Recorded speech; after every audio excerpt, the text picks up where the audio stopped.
Namaste, hello, and welcome to the Matriarch Movement podcast. I'm your host, Shayla Olette Stonechild, and I'm super excited to have a guest here with me today, Asha Frost. She is a healer, a mentor, a mother, and she's the best-selling author of You Are the Medicine, which talks about reconnecting to our relationship with the natural cycles and working with the 13 moons when it comes to an Anishinaabe understanding. Mm-hmm. What else would you love listeners to know about who you are, Asha? Oh, goodness. I think I really love to identify as a sensitive, empathic being too, because that's really identified a lot of my life. It's really sort of opened up a lot of areas of my life, living as a sensitive being in this world.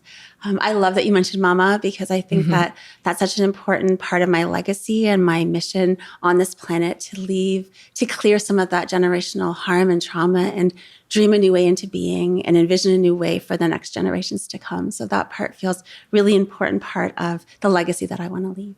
Well, and I think you're doing just such a beautiful job of that legacy through your words and through what you've created here. Like, I'm holding, for those of you who can't see, I'm holding a tarot deck. It's called the Sacred Medicine Oracle. Mm-hmm. And I thought a good way to kind of open up the space is to do a quick card pull for the collective right now. And you suggested I pull 3 cards, right? Yeah, I think it's so nice to do a 3-card reading, almost like present, the energy that we're moving through, maybe clearing in this astrological time, and then, what's coming up now, and then the future. So sort of like what you're clearing, and then the present and the future. Okay. Well, I'll do this for the listeners. So I'll choose one for the present. And then Asha will explain a little bit about what that is. Yeah. So we chose 38, which is drum medicine. Yeah. So this is the regulation card. This is really about, of course, our teachings of the drum being that heartbeat of the Earth Mother, and connecting to our own heartbeat, connecting to that heartbeat under our feet, and taking that time to regulate our systems in all the ways. So perhaps if things have been chaotic or there's been lots of highs and lows going on in your life, get to the earth. That's so simple. Put your bare feet on the earth to regulate your nervous system. So it's always there. She's always there to help us. And it was just the full moon yesterday. So I feel like that is like a regulation. It's like a letting go and a release with the cycles right now too. Yeah. All right. And so this next card is for... This is sort of like what's coming over the next week or two, like as you're listening, just like what you're going to be walking into. Okay. So what is the collective walking into? Ooh, I chose...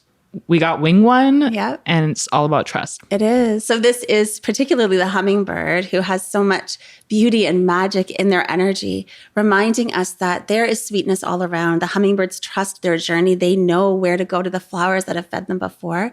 So remembering that you are nourished, Spirit is here to honor you and care for you. And if you need that help, to ask Spirit for that help, and also to trust that whatever you're dreaming into being, you have all the support to move that into the world. So it's a really beautiful one for everyone right now who are the dreamers. That's also beautiful after regulation too, because sometimes getting out of that state of survival and moving into a state of like rest, and that can almost feel, I don't know. Sometimes you just got to trust it because you're so used to operating in survival that when you find peace, it's like, ooh. Yeah, I know that just dreams so much like ease and beauty into being, which I think I wish for everybody to have that space within their heart. Yeah.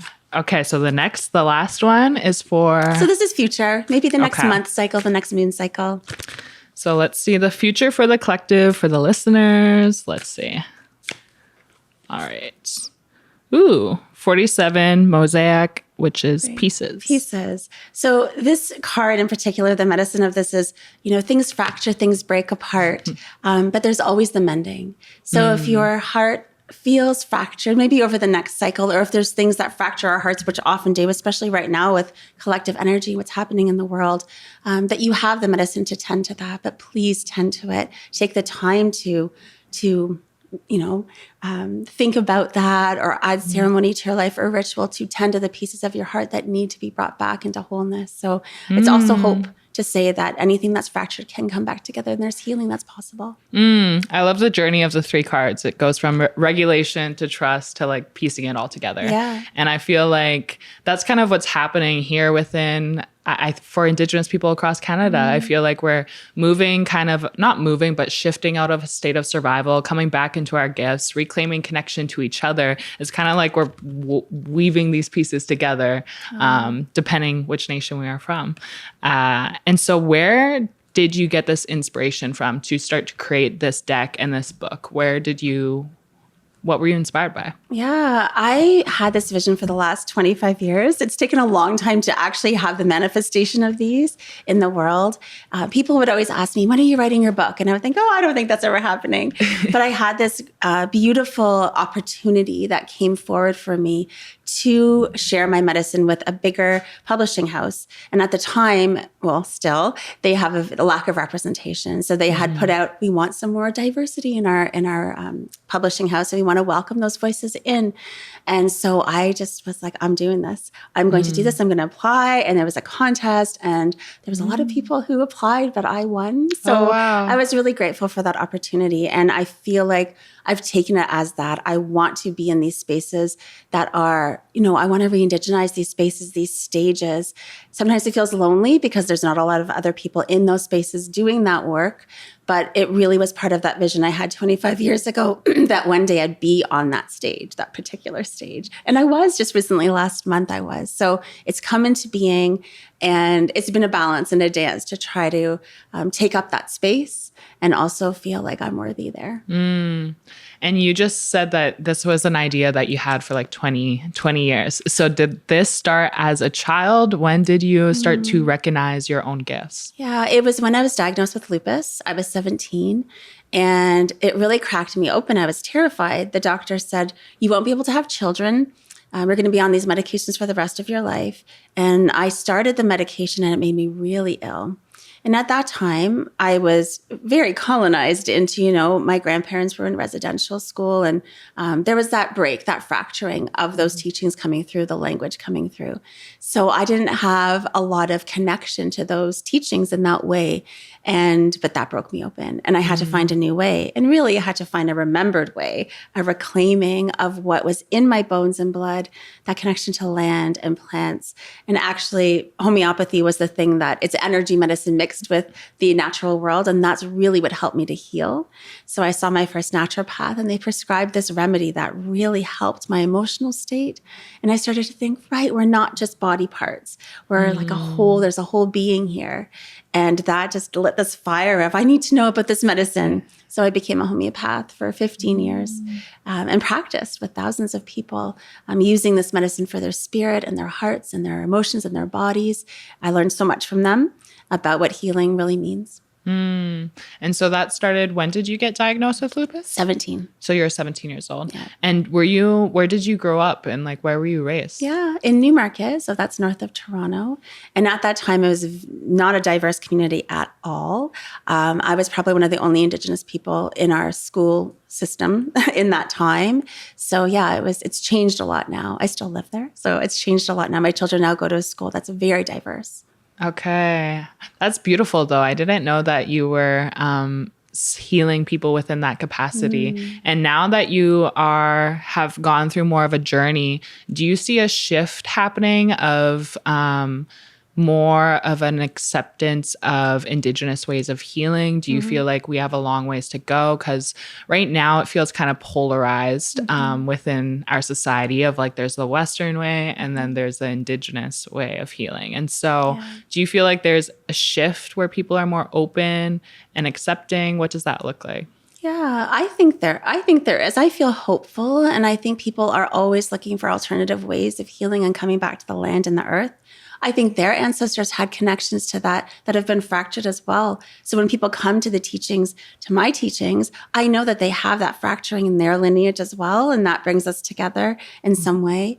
Over the years, what I've seen, mostly the people that would come to see me were desperate for help. They tried everything and nothing worked for them. So that's still true, I think, because our medical system can't provide all the care that we need. So I think that Indigenous ways of knowing and being can fill that gap in a beautiful way. We need them. We need these ways so much.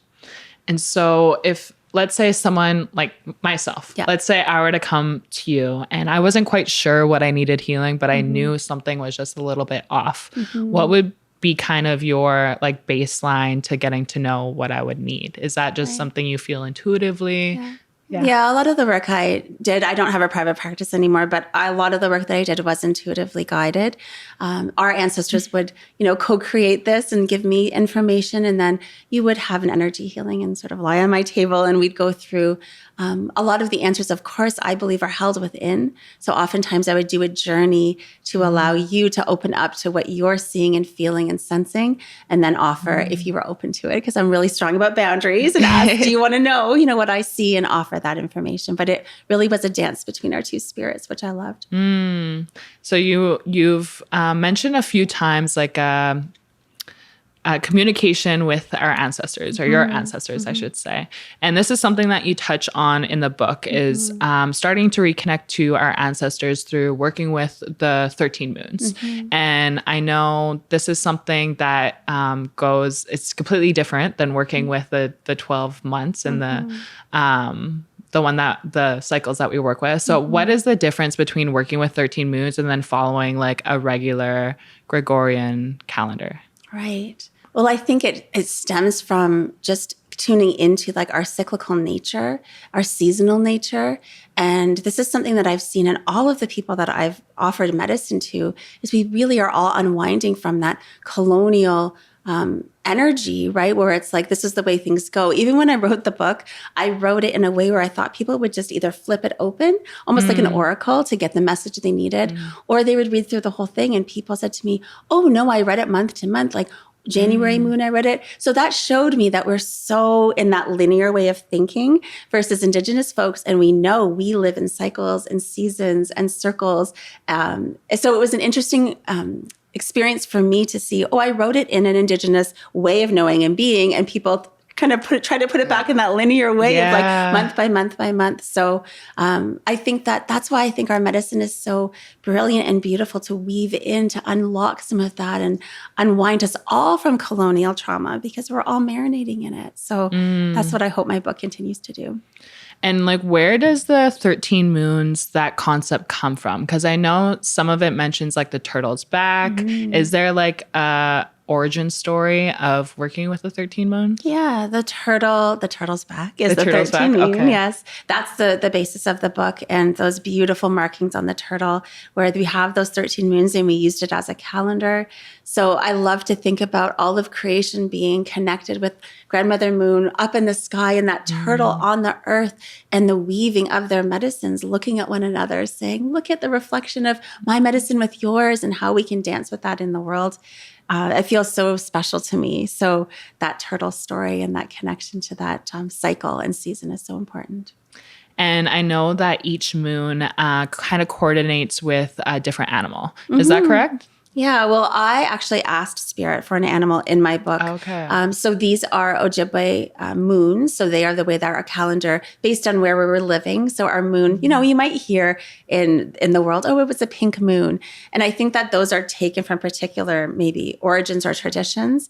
But these are really rooted in those Ojibwe ways of living on the land, because of course our people, as we know, we're not a monolith, would experience different things during our moon time than the people in the West or the people in the South.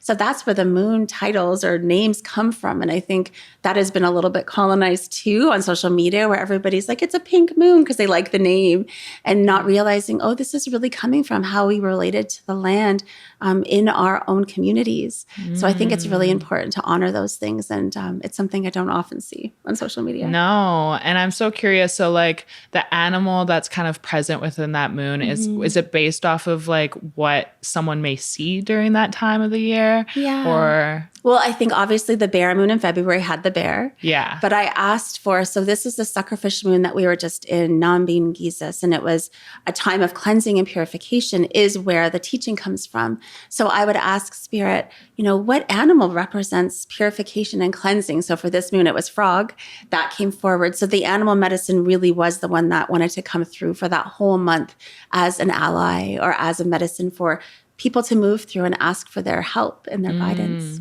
So we just moved through the suckerfish moon. Okay, Yeah. suckerfish moon. And we're headed into The flower moon. the flower moon. Okay, and what's the flower moon about? So that is, I offered butterfly medicine as the flower moon because we Okay. think about blossoming and blooming, transformation in that time of year as the flowers come. So that particular moon is really about embracing our medicine, finding it, rooting into it, becoming it, being that presence in the world that Creator has called us to be, that our ancestors have called us to be. And that the majority of people I help are in that stage of wanting to blossom and wanting to transform and wanting to find their butterfly wings so they can share and shine that into the world. That's beautiful. What would your advice be for Indigenous youth or Indigenous women that are wanting to start working with the different moons? I think, first of all, noticing the moon. I know that sounds simple, but I know that for me and my children, it's just this state of awe. You see the moon in the sky and you think, oh my goodness, there she is again, or there they are again. And you have that connection. So I think being on the land is such a beautiful start. And then we talked a little bit about moon cycles and how we have been colonized away from those really sacred teachings that our power exists in that beautiful moon cycle and our moon time. I think reconnecting to that, the sacredness of that, maybe grieving how we've been disconnected from that a lot because our communities, we're so connected to the power that we held in our womb space. And then perhaps, I love my book as a way, I don't want to say everybody buy my book, but I love it as a way my book is really an invitation to reflect. So I love asking questions and being curious because my answer is going to be much different than your answer. So I think it's really about developing a relationship as though they are a relative. They are our first family, and treating them as such, I think, and then being really curious. So there are some beautiful questions in my book that help you to start to really connect to your relationship with yourself. And I think that when we can do that in a good way, then we can do that with creation in a good way. And for those that are maybe starting their healing journey, like what would be a good question to begin with? I think the hardest thing that I've seen folks struggle with is, where do you feel that in your body? Right. Or what sensation do you feel in your body? Because of trauma, sometimes freezes that and blocks that. But I think even that question, if you're feeling anxious, where am I feeling anxiety in my body? What sensation does it feel like? And if I had an image or a word, what would that be? And that starts to just relate to it in a different way. Those are some starting questions I like to ask. Thank you. Yeah, I think like nowadays, sometimes you can feel very overwhelmed, especially when you're an Indigenous like woman or person going through the world, operating through the colonial systems. And I think often too, sometimes our responsibilities that we feel to not only ourselves, but our communities.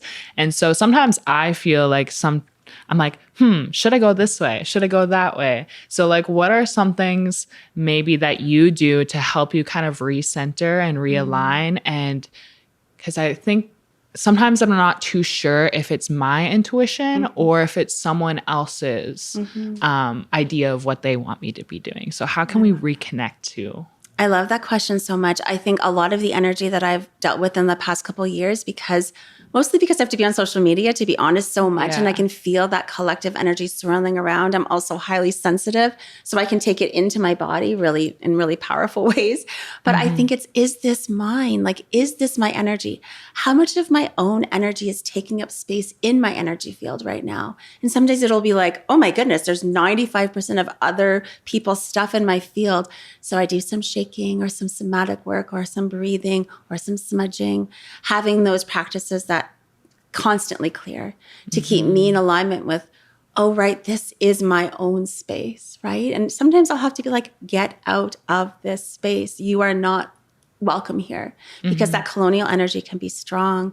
And especially if we are navigating being in a lot of non-Indigenous spaces and we have to move through that world.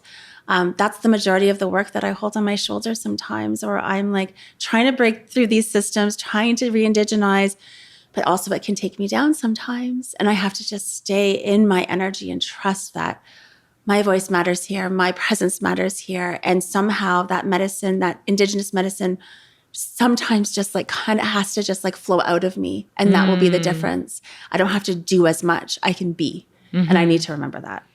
Yeah. And I think it's also important to remember that when we embody the teachings of our ancestors, that sometimes that's the teaching in itself. It's just through actually living the teachings that we speak of. Yeah. And I know for those of you who don't know, Asha came and facilitated a healing session for Matriarch Movement. And that space felt really connected because it was for Indigenous women, by Indigenous women, for two-spirit relatives. And I know you had mentioned a few times that that's not your experience. Oftentimes, you're working in predominantly non-Indigenous spaces. And so what are ways that non-Indigenous people can maybe make you feel more supported in the work that you're doing? Like, is there something that could be shifted or Yeah. Well, it was really interesting because we talk so much about land acknowledgements in Canada. And I know that there's a lot of criticism about how we do them and why we do them. But in the States, they don't do them. I haven't experienced that. And so I was in a couple of spaces at the end of last year that didn't have a land acknowledgement. And I realized how erased I felt or how unseen, being the only Indigenous person in the entire room. So I think that is really vital. Like, I will carry that now as a teaching, like, please do one, because the Indigenous people will then feel held by the land because you're acknowledging our very connection to who we are. So that's like a basic, please do one, because I think that's really an invitation. And notice perhaps, I think the language of colonization, like, it's starting to become a little bit more familiar for people. So notice, what is that coming from my colonized mind? Like, get to know what that means for you as a non-Indigenous person, because I think that we're marinating in this soup and we've all been marinating in it. So I think we all can decolonize and have that experience. I wish I could say this would make a huge safe space for me. I think we're working together and listen. I think when an Indigenous person speaks up, sometimes it's really terrifying and it's hard to do that. It takes a lot of courage. So can you really lean back and listen and try to open your heart to what they're saying? Because it's taking them a long time to get here to find the courage to speak. Yeah, you did bring up a few good points of, it just started to make me think. So we have the concept of like two-eyed seeing, like where you know you can understand like the Indigenous worldviews, and then you can also understand maybe the medicine within the Western worldview. For those that maybe don't know what that even means, like, what is the difference between, I know me and you know this, but like, what is the difference between like an Indigenous worldview versus like maybe like you mentioned, the colonized mind? That's a big question. I know. The first thing that comes to me, I think, is the wholeness, like seeing in wholeness, even seeing with spirit, like seeing. I find it interesting when I ask people to see and have vision. They don't even know what that means. I think they don't even know that dream time is such an important teacher for us. They don't even remember that sitting with the land is a way that we can learn. So I think, to me, it's those Indigenous ways of knowing and being that we have been colonized away from, where it's like academia is the only way to learn. You are only valuable if you produce. Like, all of these things that we're trying to unwind from. But it'd be interesting what you think about that. What do you feel? Yeah, I feel like for me, I feel like a colonized mind is kind of like a fragmented, like disconnected from the land and maybe from your lineage and like from your ancestors. And you feel very separate from the world and maybe like hyper focused on like productivity and getting stuff done. So I could definitely see how even my spirit feels like I constantly need to be doing something in order to feel validated and whole. Yet I feel like, yeah, like my lineage didn't necessarily need that to feel validated, and working with the season. So yeah, understanding like an Indigenous worldview for me would be rebalancing my nervous system to be in connection to the land. And that's something that I'm still reconnecting with. And so it's like, how do we begin this reconnection journey if sometimes even maybe we're not on the land? Like we're here in Toronto right now. Yeah. So like, what would your advice be for like maybe urban natives that are wanting to connect to the land, but are maybe feeling that sense of disconnection from it? Yeah, that's where I love journeying. Like it's one of the primary medicines I use for people to connect, whether it's a guided journey or a meditation. I think you can imagine your most beautiful land you've ever been to, maybe your home territory. You can bring your spirit back. You can have a spirit to spirit connection with the plants that you're growing in your home. Or I think it just starts small. You have crystals people. So we have the stone people here, right? So I think there's different ways that you can do that. But I do love sitting with spirit in some way, and maybe even asking your dream time, your ancestors to come through that, to deliver teachings and connection and all those pieces that have been fractured. Perhaps ask for healing during that time. We sleep every night. We have an opportunity for that. So those are the places I'd start. Yeah, I was also given the advice of like holding a cup of water, or like your water in your hands and like speaking an intention and then like drinking it. Yes. I thought that was a beautiful piece of advice because when you're surrounded by concrete, sometimes you start to feel fragmented from your own spirit. Yeah, I get that. Right? But what gets me excited is thinking of Indigenous futurism and how we can bring these teachings and these concepts and ways of being into our future. We did a 3-card pull about the present and where we're headed. When you think of Indigenous futurism, like what do you hope to see within our futures? As soon as you ask that question, I feel the youth come forward. I've gone to different territories over the last year traveling and speaking, and we have these incredible youth who are standing up and speaking up and finding courage and finding their medicine and taking a stand. And it's really exciting for me to see them have confidence and have a voice. So I really turn back to them. I guess they're in their 20s or they're a little bit younger, and they feel like they're the ones who are the change makers. Like we might have been the trailblazers, kind of breaking things open for them. That's what I'm hoping my work's doing, to break it open wide enough so then they can usher in and it won't be so hard. And they can have ease and flow and like love touch them and meet them in different ways that I know I haven't experienced always. So I think the youth have vision. I think they have vision for who we are, and I feel like it's our power being seen and felt and experienced, our medicine being honored deeply. That's starting to happen. People really caring about the history and it being a co-creation towards reconciliation. It has to be all of us doing this together. And I say to folks, can you just take like a lot weighs on my shoulders, a lot weighs on our shoulders as Indigenous people? Can you take one piece? If everyone took one piece of that on their shoulders, our energy could be clear so we could really soar. And people usually are okay to do that. Yeah, when you just said that, actually, it was my first time seeing non-Indigenous people in that picture together. I know we have a ways to go in terms of healing, but I think your work is also helping non-Indigenous people understand maybe a reconnection to their own journey. And so in terms of like reconciliation, what do you hope to see within that? Because I know it's a word that gets thrown around a lot, and I feel like sometimes it feels performative. Do you feel like, what does reconciliation even look like to you as someone that is a healer and a mentor and a guide for? I've seen it happening in my communities from, I started my practice 20 years ago, and over those 20 years and 2 decades, people in my community have stepped up to be allies, like true allies. And I know we talk about that too. In my communities, they really do care. And I want to honor that because they will read my book. I wrote this letter, Dear White Woman Who Wants to Be Like Me. And it was this huge, like, falling apart. People were so angry. But then the others were like, oh, I want to meet you. How can we do this together? They are the ones who raise money or raise period products for Moontime Sisters. They are the ones, they do these things in the community. And to me, it doesn't feel performative because every year they're showing up doing this. Every year they're speaking up and sharing. I feel reconciliation in those moments. Like I feel like a coming together of communities, which is why I think it takes all of us. And my voice isn't the type to sort of yell at and shame people into things. My way, perhaps because of my clan teachings, it's a Crane clan of bringing communities together so we can heal together what needs to be healed, listen to one another, and then move forward and take action. So that's how it's looked in my life. I can only speak to my experience, but yeah.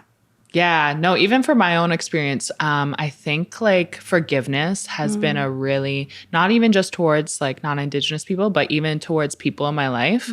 One kind of thing that I've noticed is sometimes that resentment and that bitterness that I hold on to actually ends up doing more damage to my spirit than the other person. Yeah. And so forgiveness has been really like, I feel like that is a really big challenge for myself, but it's also what provides like a lot more clarity into the path towards like healing. And I think when we speak of Indigenous futurism, it's really about like healing ourselves, like, and what does that future look like when we are coming together more, I don't know, in like a state of like what our ancestors would have wanted. That's right. And I think when we heal ourselves, and that's not to say like that individual versus the collective or a community, because of course as we're healing ourselves, we're also inviting in community like we did together, right? Yeah. And I think that really does ripple out. I've done healing work on myself that has impacted my mother and my grandmother in real time. And it's felt like magic almost. Oh my goodness, that happened for them? How did that happen? Oh, because I was doing the work.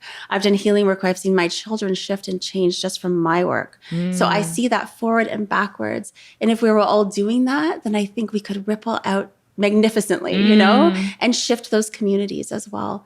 But we have to do it together. Yeah. I love that you bring up the generational aspect to healing. And this is the Matriarch Movement podcast. So I'm curious, what does the word matriarch mean to you? And like, who are the matriarchs that you are currently inspired by? My goodness. My relationship with my mother is so powerful. So I'd say my mother and that lineage, like the lineage of the grandmother. So to me, it's like spirit of grandmother comes forward very strongly. They came forward to honor the messages in my deck. That's the energy that came forward. But I have a really strong connection to matriarch as mother and auntie. Some even like auntie, like some friendships that I have there. Women who are a little bit older, but they really live in kindness and compassion and forgiveness. Those are the ones that really inspire me to walk in a good way. I think we're all trying to walk in a good way, but those people who walk almost with grace and gentle, sometimes a little more gently. They might not always be the loudest voices, but I think those are the ones who inspire me. But my mother definitely has been someone who has broken so many generational cycles and chosen something different. And I think if she can do it, then I can too. Well, you are. And I know you had mentioned at the beginning of this conversation that you have another Oracle deck coming out. I don't know if it's a secret. Was I allowed to say that? No secret. Yeah, it is called the Animal Elders Oracle. Oh, awesome. And I wanted Elder to be in there for so many reasons. I think that we've been disconnected. You know, my story, I've been disconnected from elders. I talk to a lot of Indigenous youth who DM me from my book and my cards and say, I didn't have anybody to learn from because of the fractures in my family. So we long for that connection to elders. So in the deck, the animals are the elders because we can all, it makes it accessible. We can all connect to animal beings and spirits. So it's a lot of brilliant animal spirits in there. When can we expect it? It's going to be on pre-sale very soon, probably next week, and then it'll be out in December. Awesome. How are other ways listeners can support all the work that you're up to? Obviously, buying your You Are the Medicine book, purchasing that, the Sacred Medicine deck. Are there other ways that they can support you? Yeah. I love connecting with people. I really feel like my social media is community. So if you follow me on Instagram, I always answer my own DMs at this point.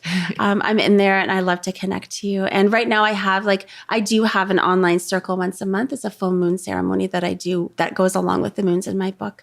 So you can be on the lookout for that too. Awesome. And we have this thing with, at the end of the podcast, is there a question you want to ask the next guest on the podcast? Oh my goodness. Sure. What is a dream that you had? What is a dream that you had as a child that has now come true? Okay.